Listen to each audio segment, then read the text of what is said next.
First, car bodies were made of steel, then they added aluminium to the mix, and now there's carbon fibre. Why this mix-up? I'm losing track here. Yes, it may seem a bit confusing at first glance, but it actually is quite simple. At BMW, we have an approach that we call efficient dynamics. Efficient dynamics stands for all sorts of technologies in our cars that noticeably reduce emissions and consumption while simultaneously increasing the driving fun and the performance. One of these technologies, obviously, is lightweight construction. The idea is to reduce masses to create a more sporty road behavior. So why the material mix-up?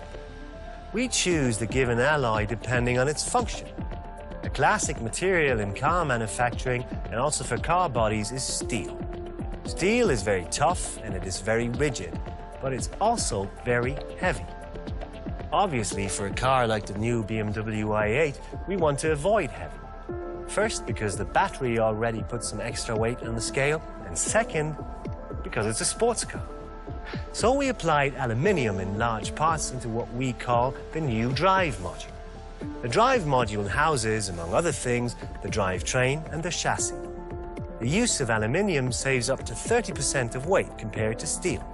But what really tips the scale here is a compound which previously has been used for race cars, airplanes and spacecraft, but never in mass production.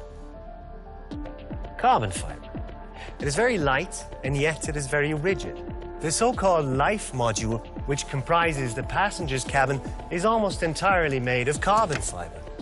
This door structure, for instance, with carbon fibre beams and an aluminium skin, amounts to just half the weight of traditional doors. This weight-saving approach resumes even in the BMW i8's interior. The instrument panel, for instance, sits in a frame made of magnesium. This saves up to 30% of weight compared to customary solutions, and it makes the cell more rigid.